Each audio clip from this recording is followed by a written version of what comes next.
Muy buenas tardes a todas y todos. En nombre de la Universidad Centro Panamericano de Estudios Superiores, UNICEPES, les damos una cordial bienvenida a este espacio de formación gratuita, parte de nuestro segundo ciclo de webinars 2025. Nos da mucho gusto contar con su participación en esta iniciativa que busca fortalecer el aprendizaje continuo y la actualización profesional en temas de gran relevancia. Agradecemos especialmente a quienes nos acompañan en la plataforma de Zoom y también a quienes siguen la transmisión a través de Facebook Live. Para quienes ya están conectados por Zoom, les recordamos que su registro quedó realizado de forma automática al ingresar a la sala, por lo que ya no es necesario llenar ningún dato adicional. Las constancias de participación serán enviadas a quienes permanezcan conectados durante al menos el 80% de esta sesión. Hoy contaremos con la presencia desde Colombia del doctor Juan Andrés Sandoval Herrera con el webinar titulado Avances en biotecnología con microalgas para tratamiento de aguas y generación de energía, que aborda las alternativas que se están desarrollando para contribuir con la sostenibilidad de América Latina.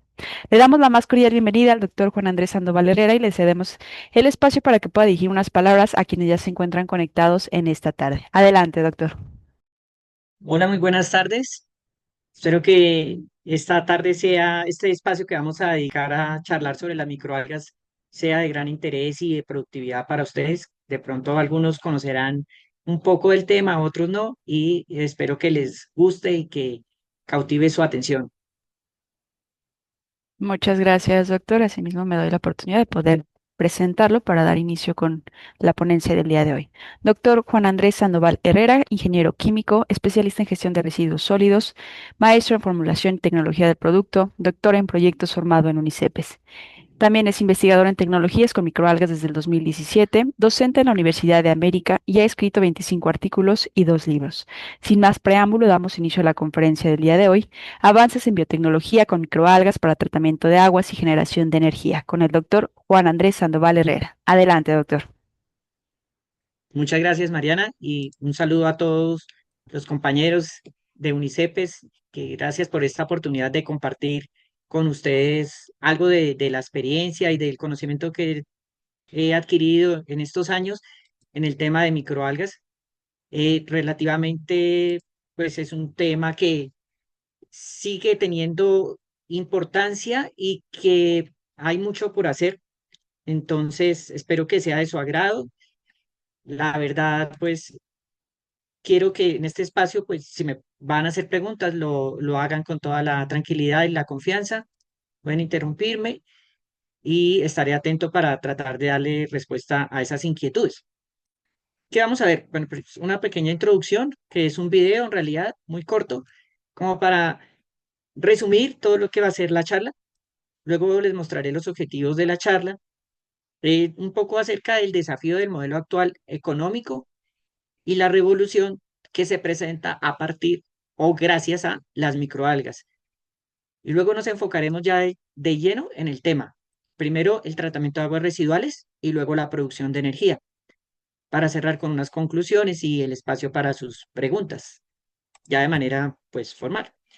Entonces, ojalá pues podamos escuchar bien el video y ver. Vamos a ver. Microalgae are a diverse group of unicellular photosynthetic organisms that inhabit aquatic and terrestrial.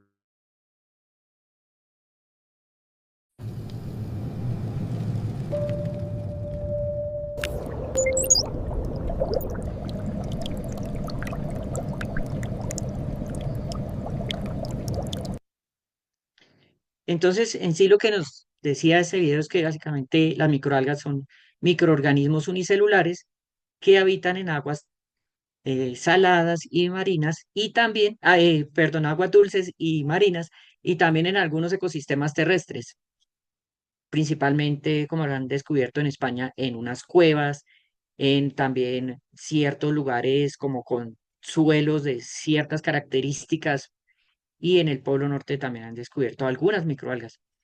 Entonces se pueden adaptar a diferentes ambientes o entornos y gracias a esa capacidad de resiliencia y a esa versatilidad que tienen, pueden ser cultivadas con condiciones controladas para producir ciertas sustancias. Dentro de su proceso fotosintético, ellas capturan el CO2 y lo transforman en su metabolismo en una biomasa, hacen crecer el número de células de la colonia y por ende pues se acumula más biomasa de estas microalgas que puede ser aprovechada para obtener diferentes productos químicos valiosos y también energía. Ese es el esquema de biorefinerías que hace mención aquí en la parte final. Y vamos a ver por qué es importante ese esquema de biorefinería dentro de la viabilidad que puedan tener estos procesos. Microalgae. Entonces, como objetivos de la charla, lo primero es darles a conocer el estado del arte de lo más reciente de aplicaciones en cuanto a tratamiento de aguas y producción de energía. Decirles que hay muchos productos que se pueden obtener de las microalgas. No vamos a hablar de ellos por el breve tiempo que tenemos, pero por mencionarles uno de los que hemos estado trabajando en el laboratorio es un protector solar. Entonces se pueden aplicar para la cosmética, también biofertilizantes, pero pues de eso no vamos a hablar, solamente en tratamiento de aguas y en energía. En segundo lugar, estaría identificar las áreas clave del desarrollo de estas tecnologías para ver cuáles son los vacíos y en qué podemos aplicar nuestros conocimientos para poder desarrollar más esta tecnología. Y también, pues, de una manera motivacional, llevar a que algunos, a través de la difusión de esta charla, se interesen en el tema y quieran invertir, investigar o apoyar, así sea solamente por las visualizaciones de los videos, porque eso ya da a conocer mucho más a otras personas en qué consisten las microalgas y cuál es su importancia. Entonces, ya pasando un poco a la parte del contexto, para que nos situemos, ¿qué ocurre? Tenemos un modelo lineal de producción económica donde partimos de la materia prima y lo llevamos a los residuos. Básicamente así es, ¿cierto? Todo lo tenemos claro. ¿Qué pasa? Durante ese transcurrir del desarrollo económico durante muchos, ya, bueno, desde más o menos del 1500, 1600 hacia nuestra época, se ha aumentado las emisiones, el número de emisiones de gases de efecto invernadero, a la vez que se han generado demasiados residuos por ese pensamiento de que simplemente desechamos lo que en apariencia no nos sirve. No recuperamos el valor intrínseco de esas materias y de esa energía que está allí en esa materia acumulada. Y particularmente en el caso de las aguas residuales, ¿qué sucede? Tenemos un grave problema. ¿Por qué? Porque esas aguas van a parar a las fuentes de agua superficial, ríos, lagos, lagunas, etcétera. Y después es muy difícil tratarlas para poder consumir el agua potable, para poder potabilizarlas y hacerlas aptas para el consumo humano. De manera que, bueno, no solamente tenemos generación de residuos sólidos, emisión de gases de efecto invernadero, sino también una gran cantidad de aguas residuales, como lo vemos en esta imagen generada por la inteligencia artificial, que proceden de las diferentes fábricas y de nuestros hogares y comercios y demás instalaciones donde vivimos, los seres humanos. Entonces, ¿qué pasa? Aunque las PETAR o ETAR o EDAR, como las conozcan en los diferentes países, ¿qué significan? Plantas de tratamiento de aguas residuales o estaciones de tratamiento de aguas residuales, etcétera, aunque tengan en su concepción, en su diseño, el propósito y los medios para poder tratar diferentes clases de residuos, de aguas residuales, no siempre se va a cumplir con sus objetivos. ¿Por qué? Porque cada día están surgiendo nuevos productos químicos y generándose nuevos residuos del uso de esos productos químicos. Por ejemplo, por mencionar, la cada vez más creciente industria de cosmética está generando toneladas y toneladas de aguas residuales en su producción y también de contaminantes, concentraciones altas de contaminantes en las aguas que nosotros utilizamos para nuestro baño, para nuestro lavado del cabello, nuestra ducha, etcétera, etcétera. ¿Por qué? Porque cada día se hacen con compuestos más complejos, es unas fórmulas mucho más complejas de tratar y por ende el tratamiento de esas aguas es más complicado. Las plantas de tratamiento de aguas residuales no están diseñadas para esas nuevas formulaciones.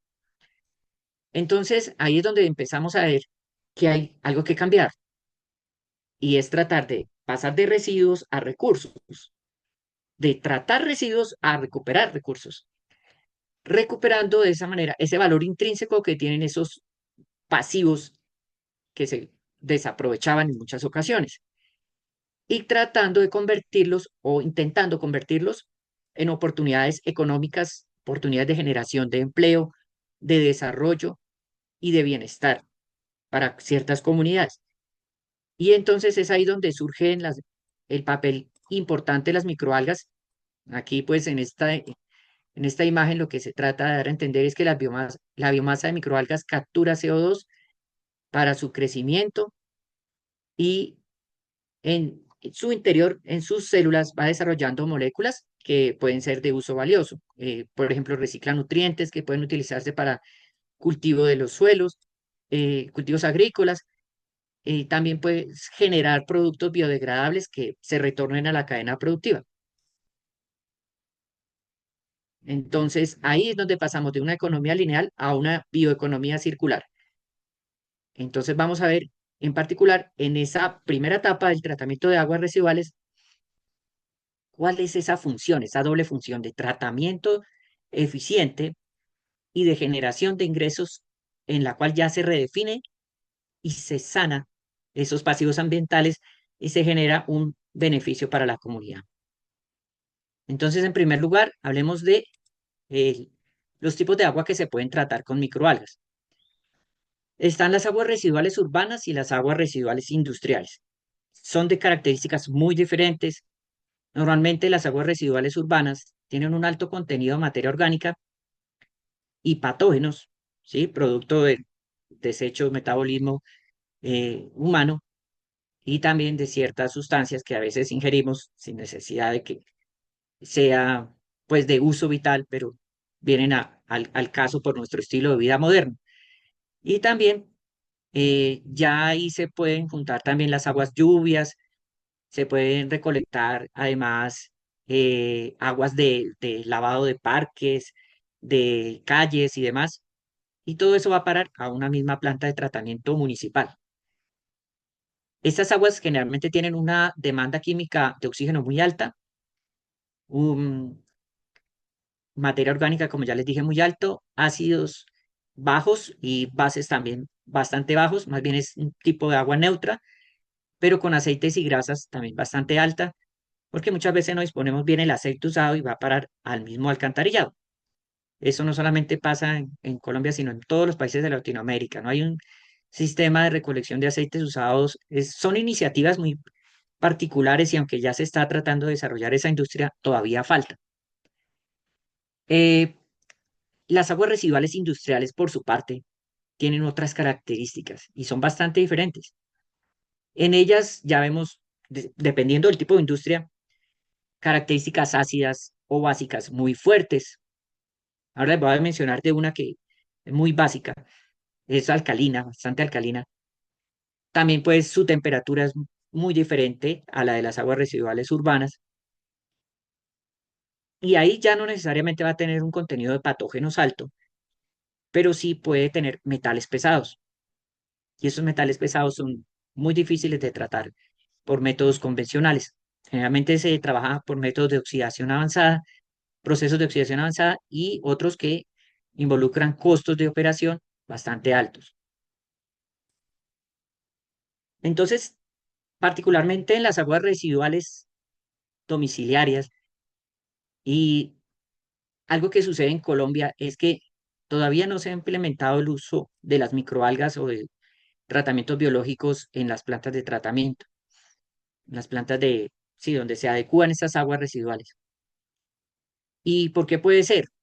Por los costos o por de pronto falta de interés de ciertos sectores para invertir en esta tecnología. Y eso se ve porque, por ejemplo, en las publicaciones también ha venido decayendo el número de publicaciones, como lo vemos aquí en Scopus, del año 2024 a este año, de una manera fuerte. Y eso tengámoslo en cuenta. Para esta palabra, estas combinaciones de palabras de microalgae y wastewater treatment, vemos cómo hay un decrecimiento drástico de 2024 a 2025 en publicaciones. Venía con un incremento notable. Aquí no se muestran los otros años porque quise hacerlo lo más reciente posible, pero era una tendencia creciente bastante alta. y ya llegó al 2024 y descendió. ¿Y en qué área se ha enfocado la investigación en esos temas? En la parte ambiental, no tanto hacia materiales o hacia bioquímica o agricultura, sino a la parte medioambiental, ciencias medioambientales, gestión ambiental, etcétera. Desarrollo de equipos para tratamiento. Y a pesar de que hay esa cantidad de información, que siempre pues son bastantes artículos, estos solamente los de Scopus, ¿no? Hay que tener en cuenta que hay otras bases de datos científicas mucho más grandes, pero este es uno de los más globales. Entonces, falta diferenciar algunos de esos mecanismos por los cuales las microalgas realizan el proceso de remoción de contaminantes. Y son básicamente estos cuatro, de los cuales los más importantes son biosorción, cuando los contaminantes se adhieren a sitios especiales en la superficie celular, por diferencia de carga, son atraídos. Y esto se da principalmente con los metales pesados. Bioacumulación, cuando ya empiezan a integrarse en las células, pasan de la superficie hacia el interior de esa célula, atravesando la membrana celular. Ahí ya, por ejemplo, la materia orgánica, aceites y grasas, nutrientes, pasan a ser parte de esa biomasa, a acumularse en la biomasa.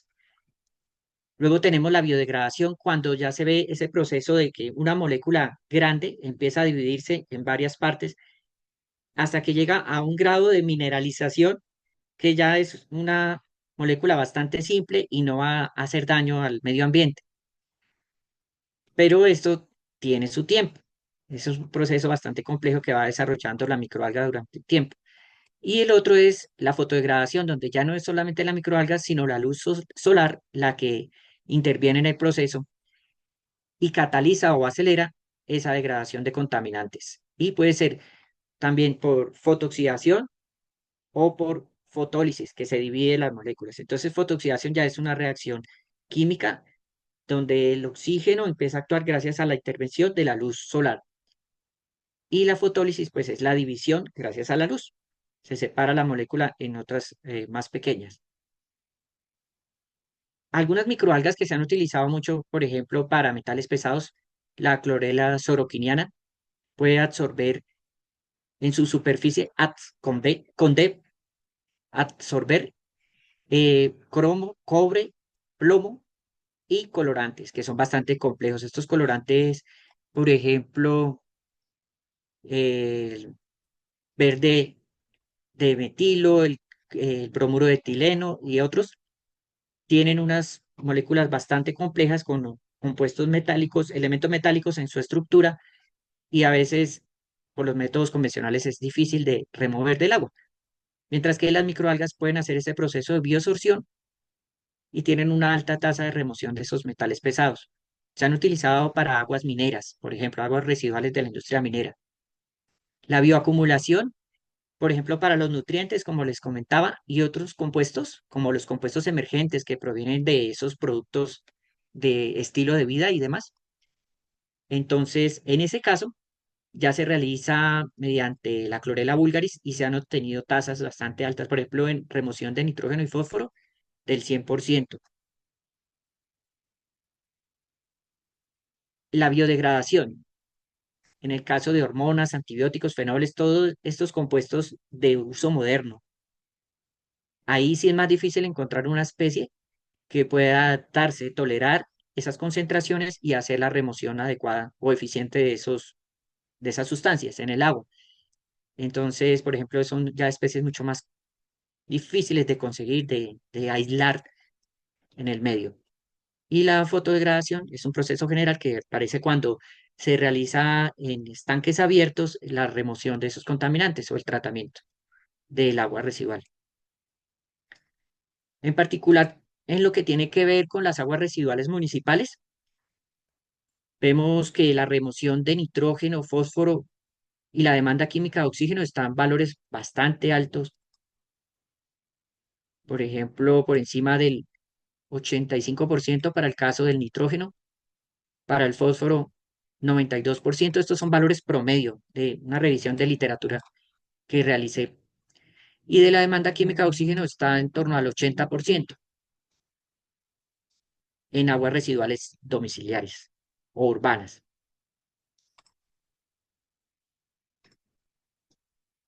Y ahora les voy a compartir acerca de unos casos. En el particular de los efluentes urbanos, como ya se mencionó, vimos que la remoción de nutrientes es bastante alta, incluso con un 50% de concentración. Aquí dice centrado, pero es concentración del agua residual, o sea, reemplazando al medio de cultivo. Se diluye en 50% y se logran eficiencias cercanas al 100% de remoción de esos contaminantes. En industria farmacéutica se ha utilizado esta que les comenté antes para remover contaminantes emergentes, tipo antibióticos, también a otros productos farmacéuticos como paracetamol, acetaminofén, ibuprofeno, y reducen la resistencia bacteriana, que es otro de los grandes problemas que tenemos actualmente.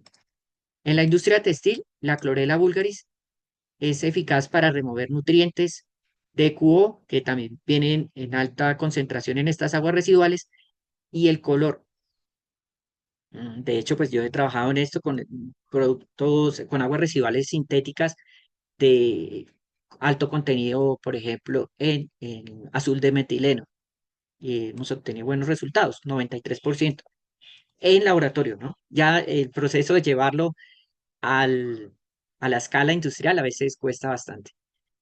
Y en la industria del curtido se han alcanzado remociones superiores al 85% de cromo y 95% de fosfatos en esas aguas que son bastante alcalinas, extremadamente alcalinas, un pH de 13, 12,5 mínimo.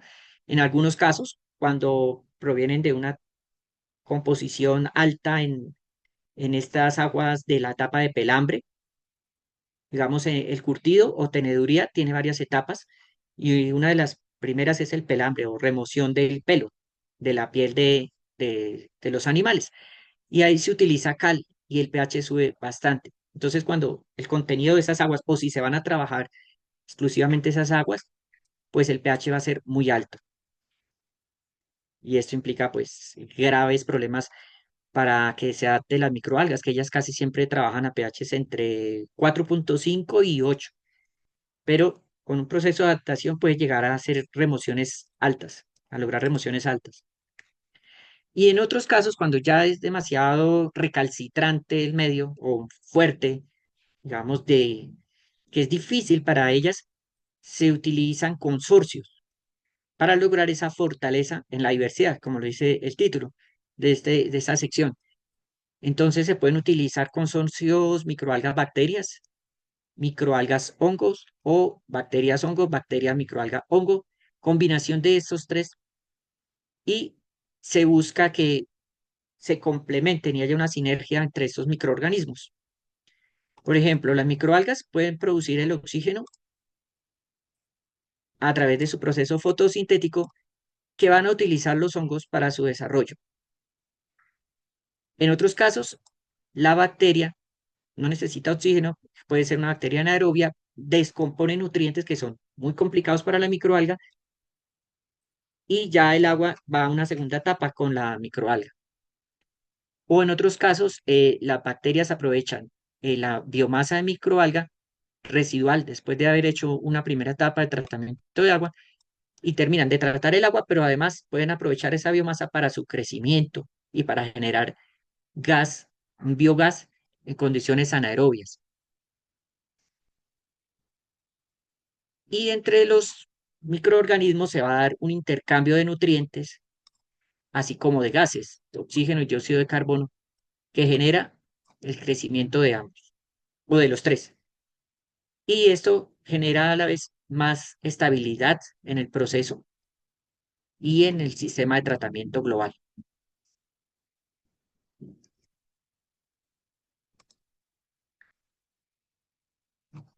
Entonces, tengamos en cuenta que hacia eso va avanzando la tecnología. Sin embargo, hay otros métodos tecnológicos que se pueden aplicar, como cuáles. Bueno, la integración con las PETAR. Esto significa que esa etapa de tratamiento biológico, tratamiento terciario, se va a utilizar para llevar a cabo un pulido del agua y ya prácticamente podría quedar para usos no tan básicos como simplemente lavado de calles o riego de zonas áridas, sino incluso una etapa previa a la potabilización. No quiero decir que salga potable, pero sí nos podría dar pie para llevar esas aguas con una menor carga contaminante a un sistema de potabilización. Y de hecho en algunos países ya lo están haciendo. Es como volver al sistema productivo esas aguas residuales. Y después cuando no cuentan con suficiente recurso hídrico, pues hay que aprovechar esta posibilidad. Welcome to Around the Awe. Entonces voy a compartirles, a ver, aquí.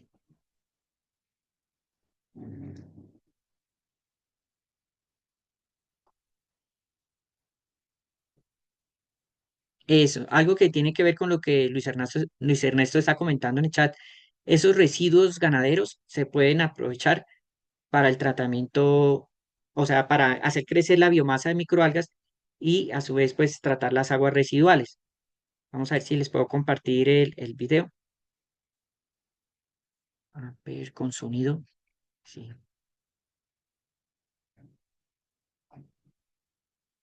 Take a good, hard look. What do you see? A revolting pond of green sludge? Or one of the most revolutionary resources of our time? Because what if I told you that inside this vibrant green soup is an army of microscopic chefs that can purify our most contaminated water, all while cooking up a fortune in clean energy and sustainable products? This is the story of how the tiniest plants on Earth are turning our most disgusting waste into pure green gold. The waste. Bueno, aquí mencionan algo y es que las ven como si fueran pequeñas plantas, como tal no son plantas, ¿no? Corresponden a otro reino de la naturaleza, son eucariotas, protistas, pero como tal, pues en algunos casos la gente las asimila a plantas por el proceso fotosintético que comparten.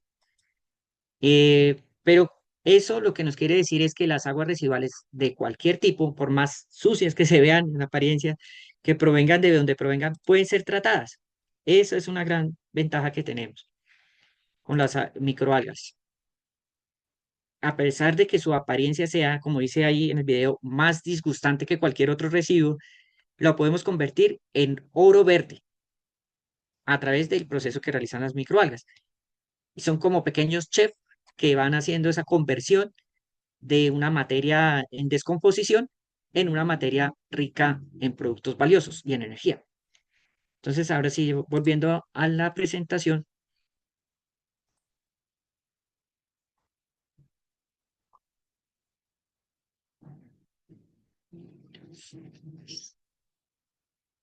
Aquí.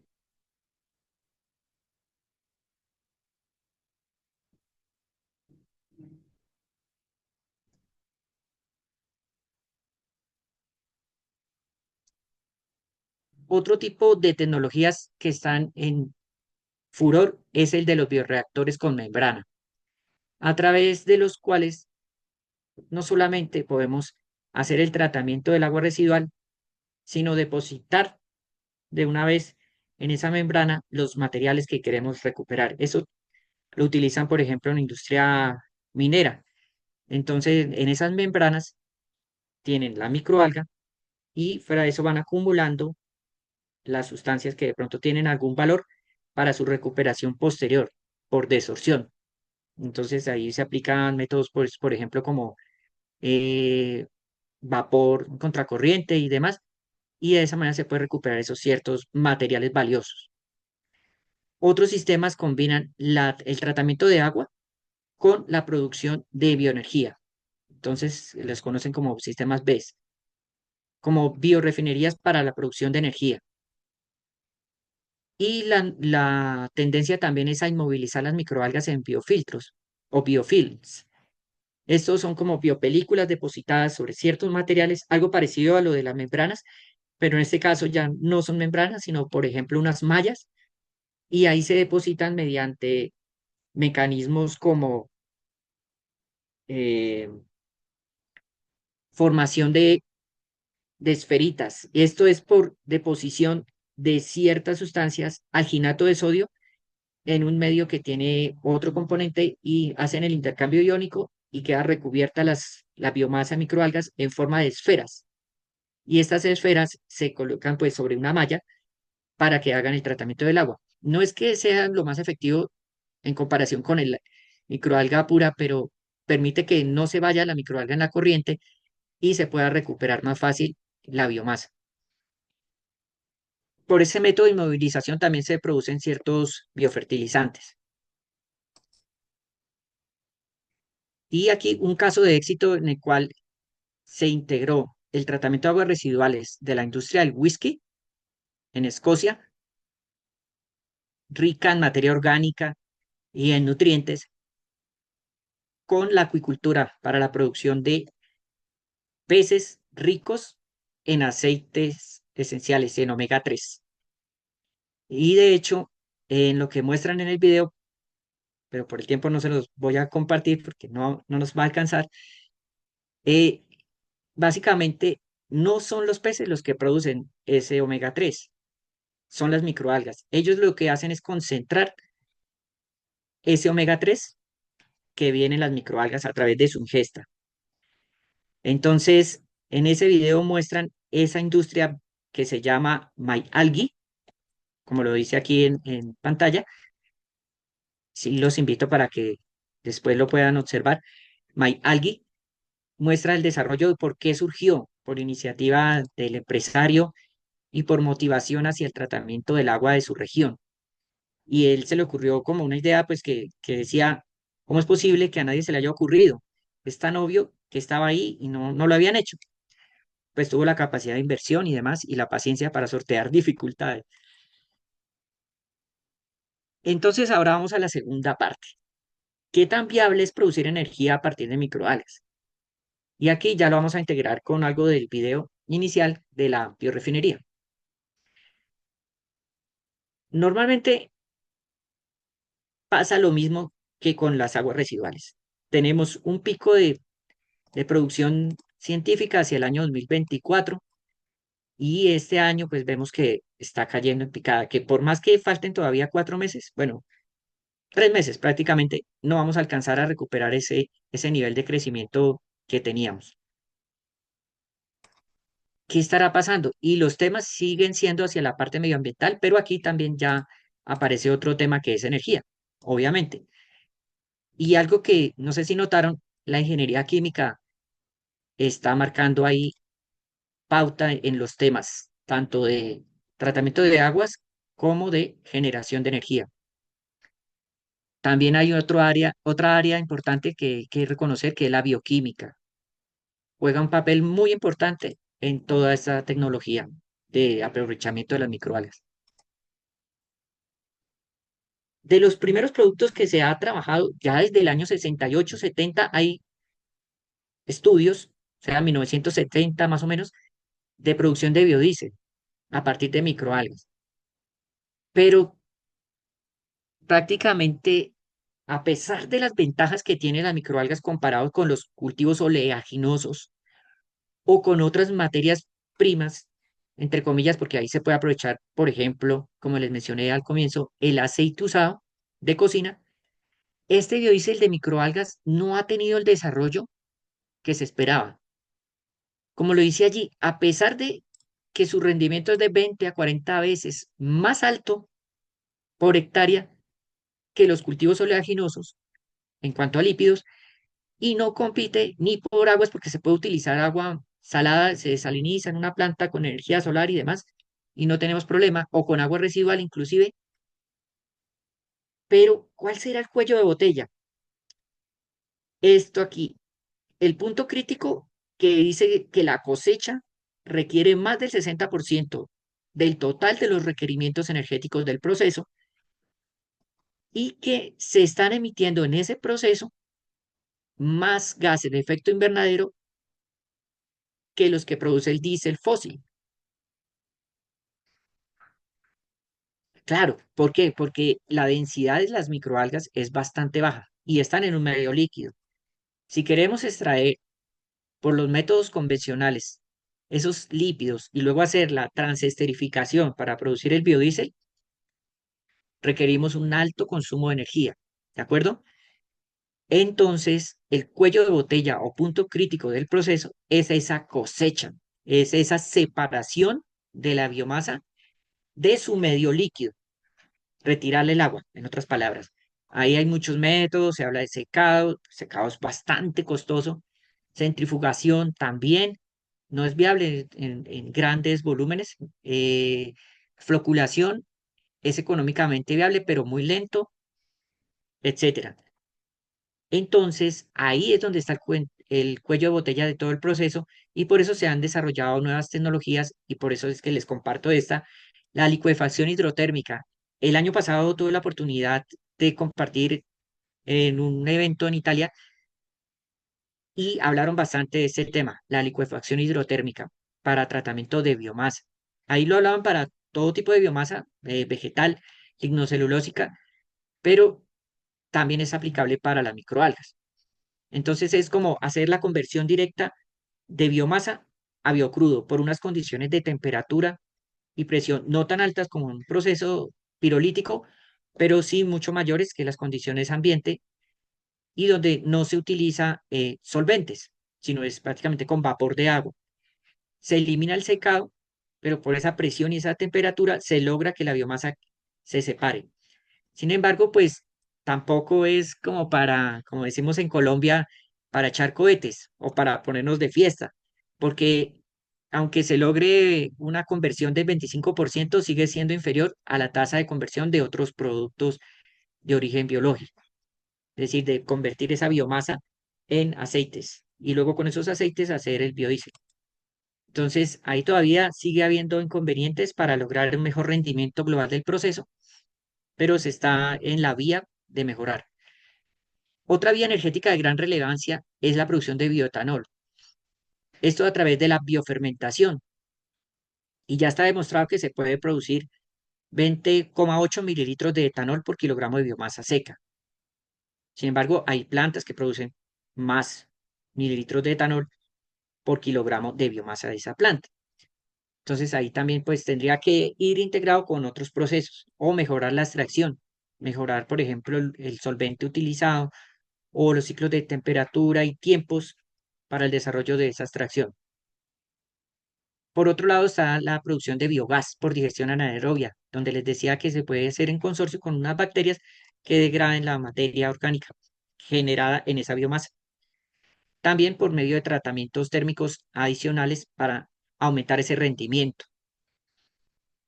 Entonces, estos dos productos, bioetanol y biogás, altamente energéticos, se enfocan dentro de un marco de biorefinería, donde se aprovechan todos los residuos y la biomasa se puede, ya después de que ha sido utilizada para producción de, por ejemplo, biodiesel o bioetanol, lo que ya quede de residuo puede utilizarse para producir biogás. Y aún el residuo que quede de la digestión anaerobia puede ser pirolizado, otro tratamiento térmico, pero ya como les indiqué, a mayor temperatura y presión para producir un biocarbón o biochar, el cual se puede utilizar como absorbente para ciertas sustancias en tratamientos específicos de aguas residuales industriales.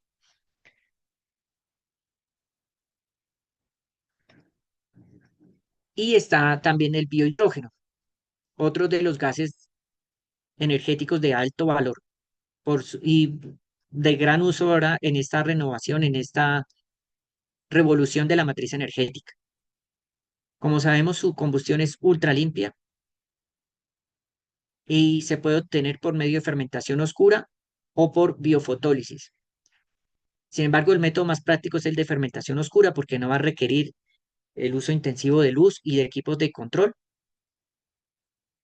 y es un poco de mayor control, pero tiene que tenerse cuidado con los tiempos y con la acidez del medio.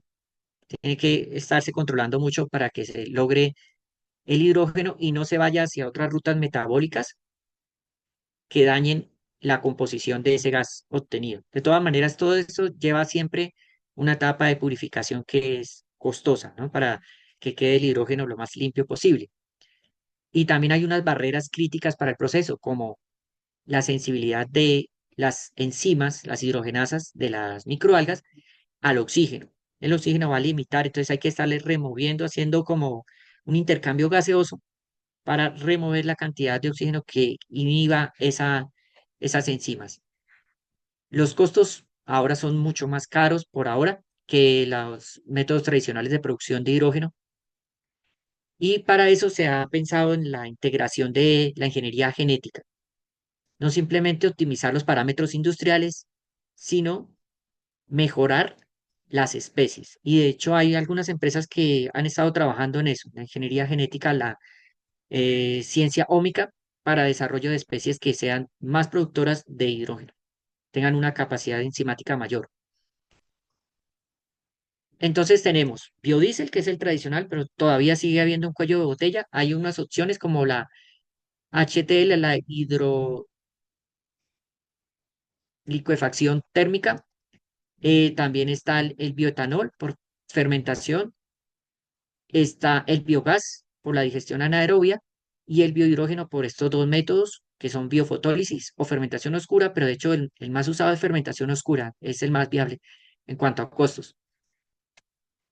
De esto, entonces, ya se han hecho pues estudios a lo largo de los años, estos son recientes, donde muestran que pues los costos siguen siendo un poco altos en la parte operativa por la luz o la agitación y demás parámetros, y por ende del costo total. De hecho, en mi tesis de doctorado también se trabajó el análisis de costos del proceso de tratamiento de aguas y es bastante alto, y en la parte energética es mucho mayor.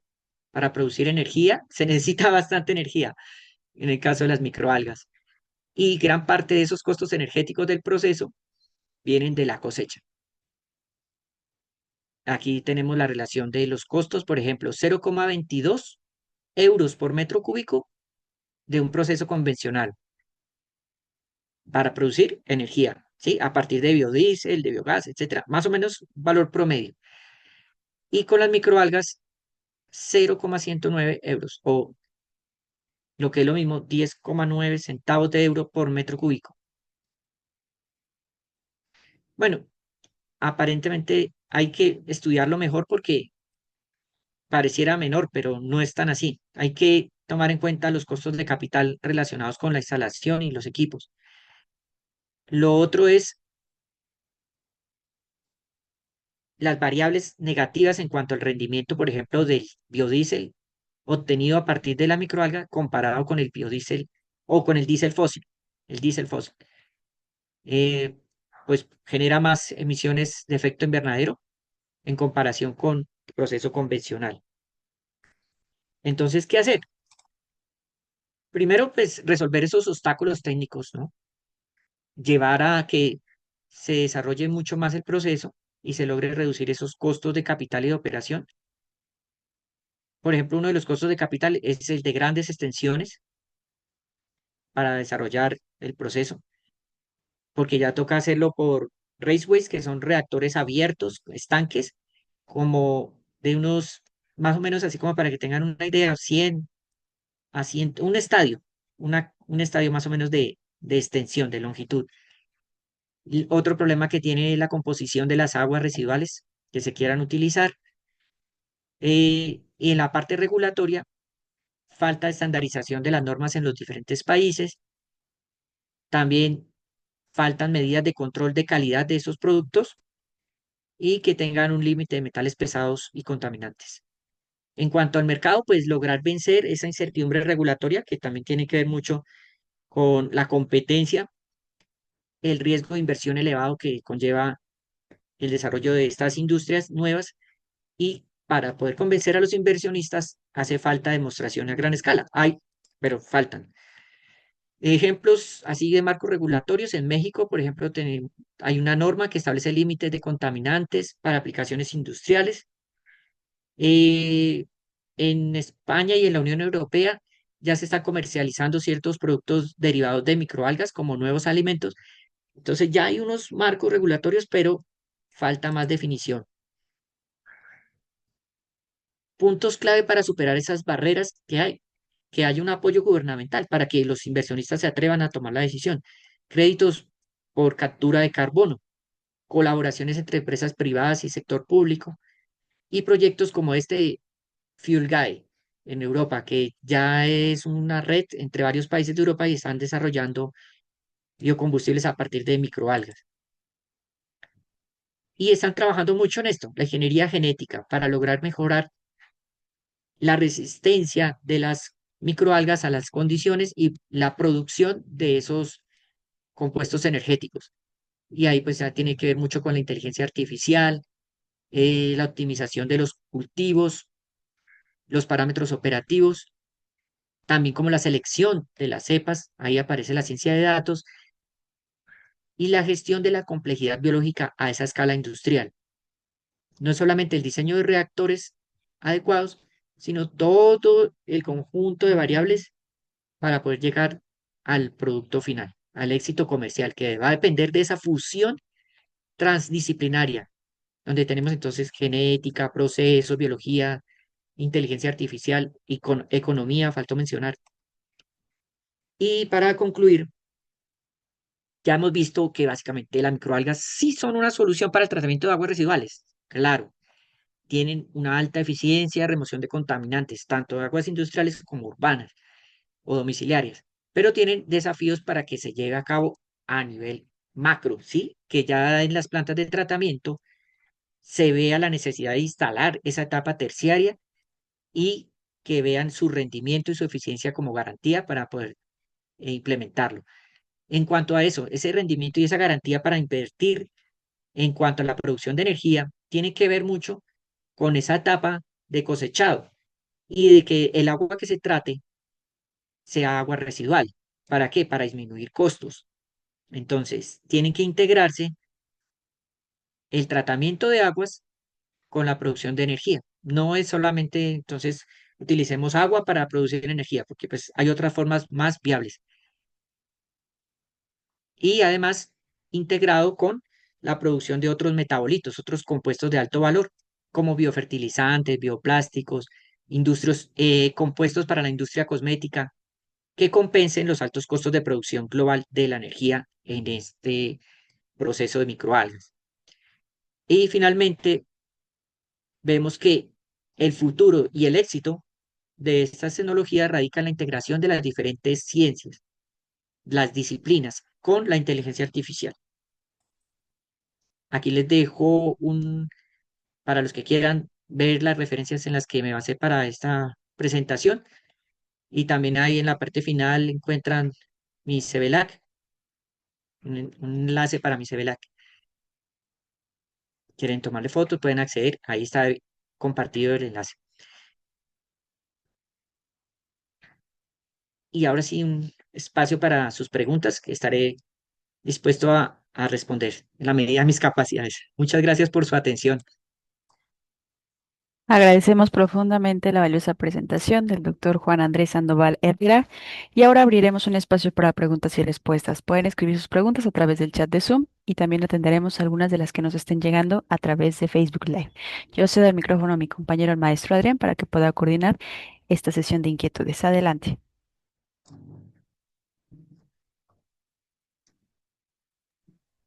Sí, muchas gracias. De antemano hemos recibido algunos comentarios de felicitación por esta excelente ponencia, doctor. Bueno, veo que aquí uno de nuestros participantes ha realizado varias preguntas. Creo que algunas de ellas ya fueron por lo menos rápidamente leídas por el doctor Juan Andrés, pero me permitiré rápidamente hacer algunos repaso de esas preguntas que ha realizado Luis Ernesto Meraz Díaz, quien pregunta Dice, en la zona agrícola de Durango se generan aguas residuales con alto contenido de fertilizantes y pesticidas.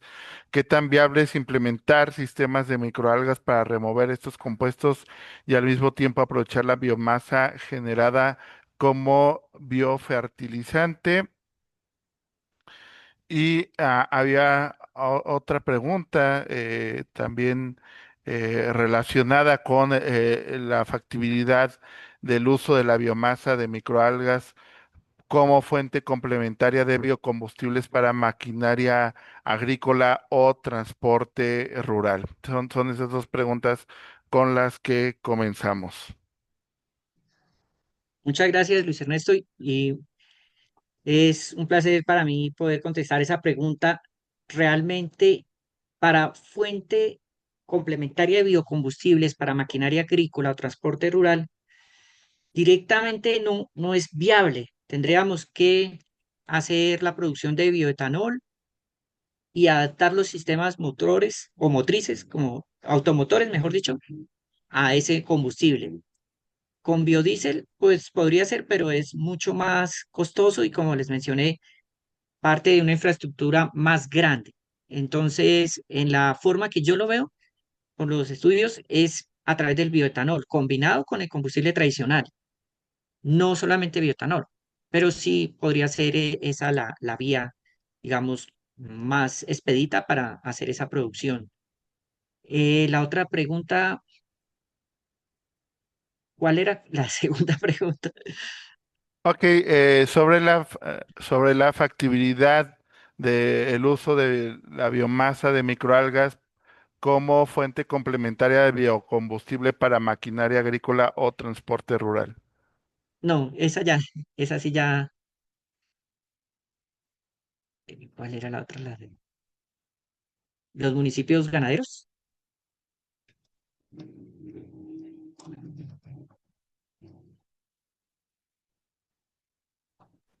No sé Perdón, si en la me zona la... agrícola de Durango se generan aguas residuales con alto contenido de Sí, fertilizante y pesticidas.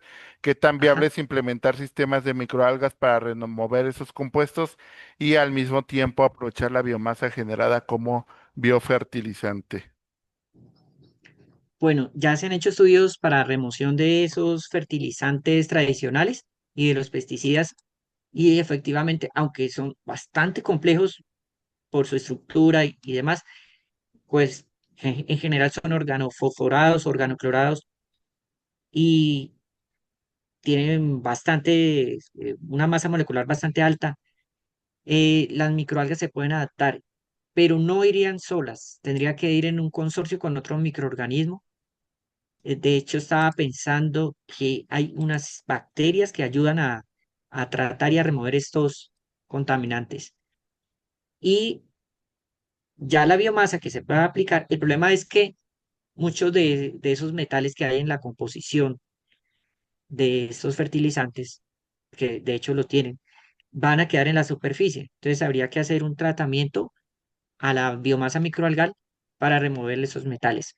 Entonces ahí habría un problema en el proceso para poder aprovechar la biomasa como biofertilizante. Sin embargo, pues por ejemplo, si fueran aguas residuales solamente ganaderas, o sea, las que provienen de, eso se llama, bueno, las materias fecales, etcétera. Esas sí se podrían aprovechar directamente para hacer el crecimiento de la biomasa microalgal, o sea, el cultivo de la microalga, y luego con esa microalga producir el biofertilizante, porque no tendrían, en teoría, una presencia alta de contaminantes fuertes como los metales pesados. Es que, de hecho, ese es el problema clave. Lo mismo pasa con el tratamiento de aguas residuales urbanas y es cuando vienen con presencia de una carga de metales pesados. En ciertas áreas pasa eso y es donde hay que buscar la manera de hacerle algún tratamiento a esos lodos que se generan, a esa biomasa que ya no se puede aplicar directamente para fertilizantes de origen biológico. Muchas gracias, doctor. Tenemos otra pregunta de la doctora María Alejandra Rojas Ruiz, quien primero que nada lo felicita por el excelente contenido de esta ponencia y dice, ¿por dónde se podría comenzar para el desarrollo de un bioreactor de microalgas en el contexto educativo?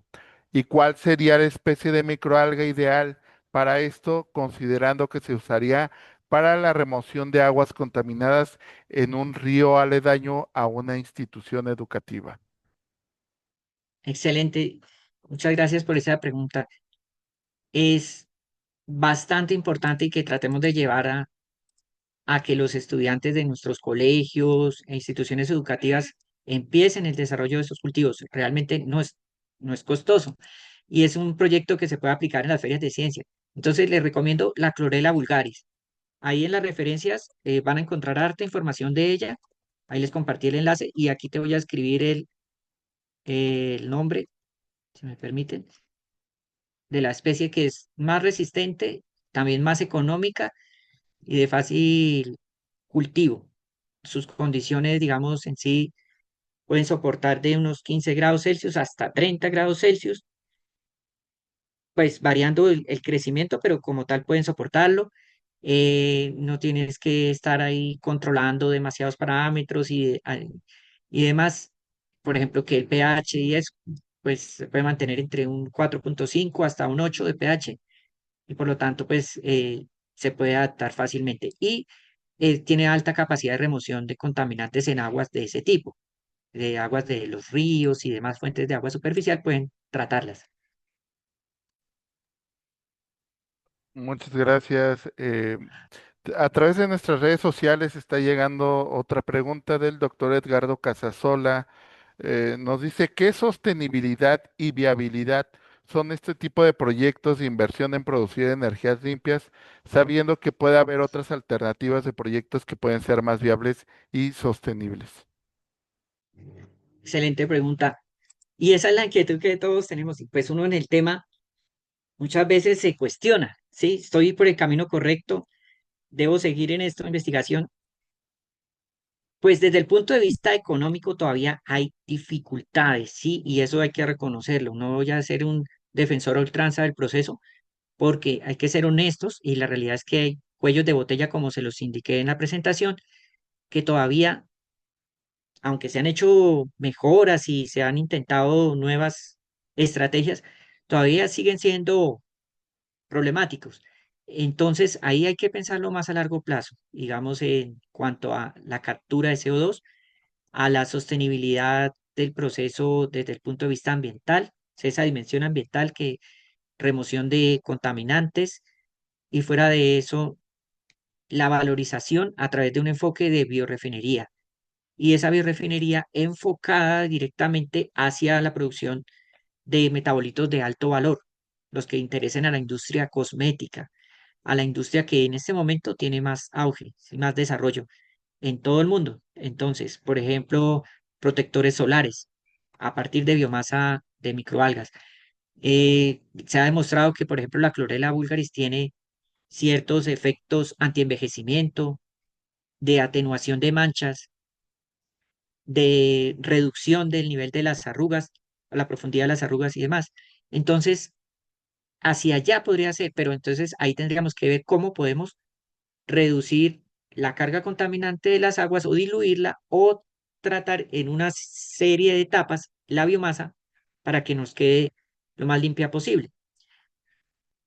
Entonces yo lo vería hacia ese lado. La sostenibilidad del proceso estaría enfocada en un esquema de biorefinería donde se trabaje con aguas residuales, captura de CO2 o solamente la captura de CO2 de ciertos gases y la producción de metabolitos de alto valor para la industria cosmética.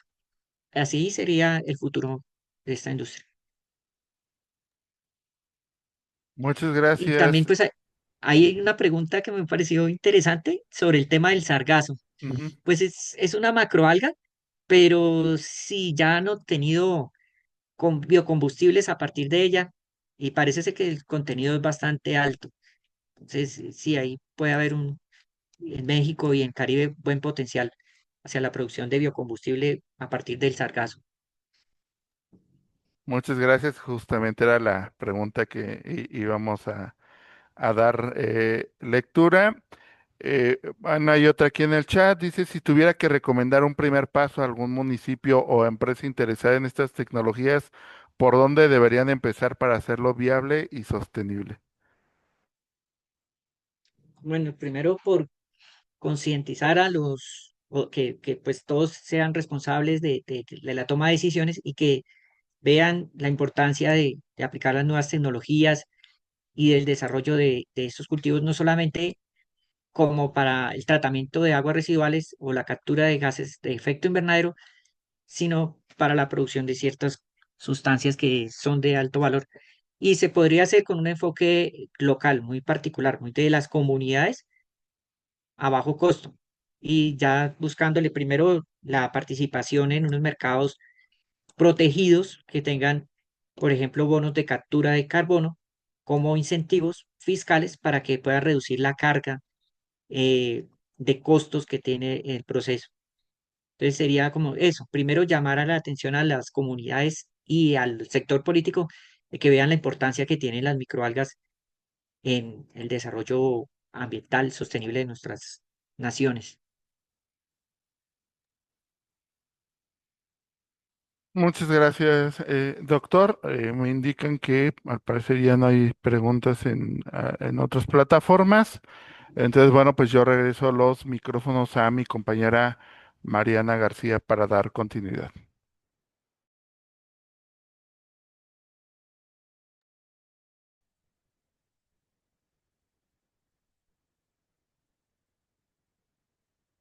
Muchas gracias. Ha sido una sesión sumamente enriquecedora y agradecemos profundamente al doctor Juan Andrés Sandoval Herrera por compartirnos su conocimiento y mostrarnos los avances en esta alternativa que seguramente tendrá un impacto importante en el medio ambiente.